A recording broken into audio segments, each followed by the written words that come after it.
या हाय, मेरा नाम रोमिल त्रिपाठी है और मुझे अराउंड 15 ईयर का एक्सपीरियंस है एसईओ एंड डिजिटल मार्केटिंग में।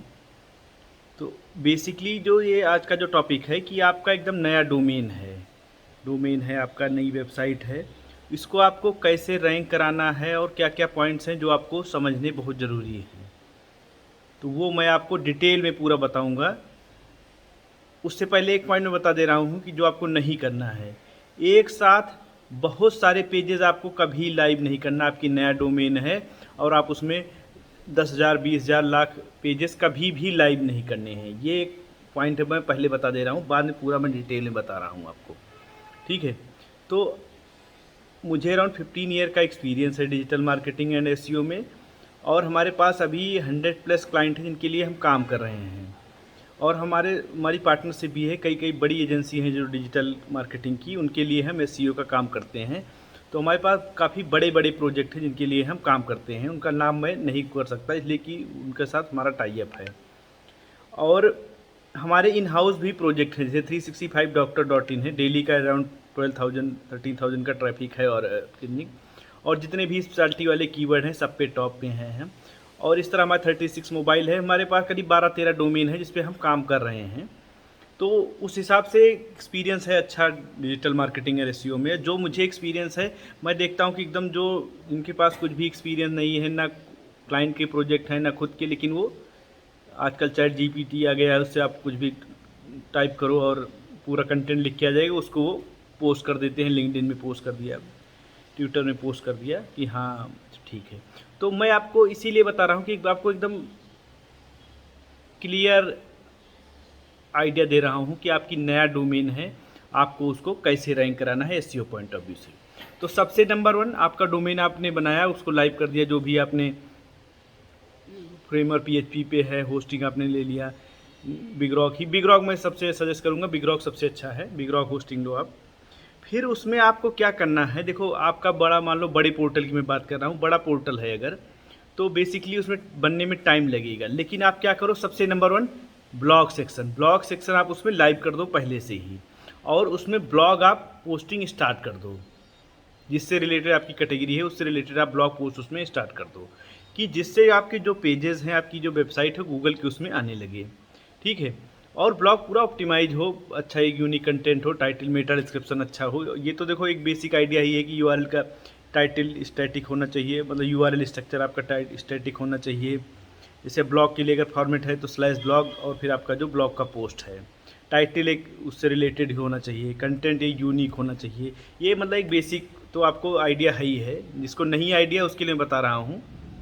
तो उसके बाद फिर जब ब्लॉग आपने लाइव कर दिया, तो उसके बाद फिर आप साइड बाय साइड आपकी जो भी कैटेगरीज हैं उस पर आप उसको लाइव करते रहिए। ब्लॉग आप वीकली पोस्ट करते रहिए, डेली पोस्ट करते रहिए, और साइड बाय साइड आपकी जो भी कैटेगरीज है, मान लो मैं बात करता हूँ कि आपकी वेबसाइट है, मान लो ट्रैक्टर से रिलेटेड है, तो आपने ब्लॉग लाइव कर दिया। फिर आप उसमें क्या करिए कि जो भी एक आपकी कैटेगरी है आपने फाइंड आउट किया होगा, सबसे मेन है कीवर्ड रिसर्च। ब्लॉग हो गया, फिर आप एक कीवर्ड रिसर्च कर लो, क्या क्या कैटेगरी, क्या क्या कीवर्ड लोग सर्च करते हैं। तो मान लो ट्रैक्टर कैटेगरी है, तो ट्रैक्टर में लोग बेसिकली यही सर्च करते हैं, ब्रांड नेम से सर्च करते हैं, और ट्रैक्टर के मॉडल नाम से ज़्यादा लोग सर्च करते हैं। फिर उसके बाद आता है कि 24 horse power tractor, 30 horse power, 50 horse power, वो तो ठीक है, लेकिन मेन ब्रांड नेम से और मॉडल नेम से लोग सर्च करते हैं। ठीक है। तो फिर उसके रिलेटेड आपको पेज बनाना है पूरा अच्छा सा, यूआरएल स्ट्रक्चर उसका हो, टाइटल मेटा डिस्क्रिप्शन। और सबसे मेन एक प्लस पॉइंट बता दूं कि आपको ईयर ऐड करना है सब में। 2023 चल रहा है तो आपको उसमें अपडेट करना है कि अगर प्राइस, लोग प्राइस टाइप का सर्च करते हैं, तो आपको टाइटल में आपके H1 टैग में 2023 आपको अपडेट करना ही करना है। इससे एक प्लस पॉइंट मिलता है एसईओ में, जितना मुझे एक्सपीरियंस है। तो जब कैटेगरी लाइव करेंगे तो URL structure, title Meta description, unique content आप उसमें पोस्ट कर दीजिए, जो भी एक बॉक्स बनवाइए डेवलपर से आप अपने कहीं के। और सबसे मेन आपको फोकस करना है इंटरनल लिंकिंग। जितने भी इंपॉर्टेंट पेजेस हैं आपकी, जो आपको रैंक कराना है, उसको होम पेज से, फुटर से, इनसे सबसे आप उसको रैंक कराइए। थोड़ा हेडर पे अवॉइड मत करिए, हेडर पे बहुत ज़्यादा लिंक मत यूज करिए। थोड़ा सा मुझे जो अभी स्टडी में किया हूँ कि हेडर पे बहुत ज़्यादा लिंक, जो जो इम्पोर्टेंट है वही आप यूज करिए, मतलब 20-25 लिंक बहुत ज़्यादा यूज है। तो होम पेज के बॉडी में और होम पेज और जो फुटर का है उस पर आप इंटरनल लिंकिंग। उसके बाद जो जो पेजेस आप बन रहे हैं उसमें आप प्रायोरिटी रखिए कि जो आपके इंपॉर्टेंट पेजेस हैं, जो लोग सर्च कर रहे हैं, जो उसके अकॉर्डिंग उनको आप प्रायोरिटी दीजिए उनकी इंटरनल लिंकिंग में। तो ये हो जाएगा। तो आपको फोकस करना है सबसे पहला ब्लॉग सेक्शन आपको पहले ही लाइव कर देना है फर्स्ट डे से। दूसरा आपको क्या करना है, फिर जब आपकी वेबसाइट बन रही धीरे धीरे तो जो इंपॉर्टेंट पेजेस हैं आपके उस पर आपको फोकस करना है और उससे रिलेटेड आपको पेजेस लाइव करना है। हाँ, ये कर सकते हो कि जो पेजेस आप बना रहे हो उसमें आप लॉन्ग टेल कीवर्ड टारगेट कर लीजिए। मान लो महिंद्रा ट्रैक्टर है तो महिंद्रा ट्रैक्टर की रैंक नहीं आएगी, लेकिन Mahindra tractor price in India 2023 इस तरह का टाइटल आप यूज करिए उसमें अपने कंटेंट में और टाइटल में, कि जिससे ये लॉन्ग टेल वाले कीवर्ड यूज कर। जैसे अब मैं आपको बताऊँ, मेरा 36tractor.com है, तो जैसे बेलारूस ट्रैक्टर है, आप सर्च करेंगे गूगल में तो Belarus tractor price in India, Belarus tractor, इस तरह कीवर्ड से वो आती है और कई सारे मॉडल से भी आने लगी है। तो देखो ये प्लानिंग होती है कि आपको कीवर्ड यूज करने हैं लेकिन थोड़ा उससे रिलेटेड आप यूज कर लिए। साइट मैप एक्सएमएल आपको एक प्रॉपर बनाना है। साइट मैप एक्सएमएल आप बनाएंगे और उसमें सब अपने जितने भी लिंक्स आपके बन रहे हैं उसमें ऑटोमेटिकली कर दो आप कि लिंक बनाए। हाँ, उसमें फोकस करना 40,000 लिंक से ज़्यादा एक साइट मैप एक्सएमएल में ना रखो। इसे लिंक जो है 50,000 है लेकिन 40,000 लिंक रखो। उसके बाद नया साइट मैप एक्सएमएल ऑटोमेटिकली आप उसको क्रिएट करवा दो डेवलपर से कह के। तो आपको क्या फोकस करना है, ब्लॉग हो गया, कैटेगरी पेजेस में यूआरएल का स्ट्रक्चर अच्छा सा होना, स्टैटिक यूआरएल होना चाहिए, कीवर्ड रिच होना चाहिए, title, Meta description, unique content, internal linking, site map XML, ये सब आपको एकदम फोकस करना है नई वेबसाइट के।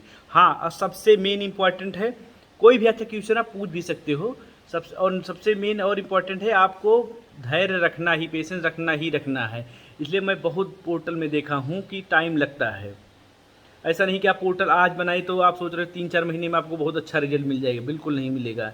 या तो फिर आप बहुत ज़्यादा कंटेंट पोस्ट कर रहे हो, यूनिक कंटेंट, और ये तब भी टाइम लगता ही लगता है। स्टार्टिंग में आपको टाइम लगेगा। मैं आपको एक एक्सपीरियंस मैंने और देखा है कि आप एक अच्छा कंटेंट पोस्ट करो नई डोमेन पे और एक अच्छा कंटेंट पोस्ट करो आप पुराने डोमेन पे, तो जो पुराना डोमेन है वो जल्दी रैंक कर जाएगा, नए डोमेन पे नहीं करेगा। इसीलिए मैं कह रहा हूँ, अभी स्टार्टिंग में बताया था, जो सबसे पहला पॉइंट बताया था वीडियो, कि आपको एक साथ बहुत सारे पेजेस लाइव नहीं करने हैं। धीरे धीरे करके ब्लॉग सेक्शन लाइव कर दो, फिर कैटेगरी पेज। ये नहीं कि आज आपकी वेबसाइट लाइव हुई, आज ही आपने 4 लाख पेजेस लाइव कर दिए, बिल्कुल नहीं। इससे गूगल आपका क्रॉल कर ही नहीं पाएगा इतने सारे यूआरएल। तो आप अगर धीरे धीरे करेंगे गूगल को भी समझ में आएगा और आपका वो क्रॉल करेगा।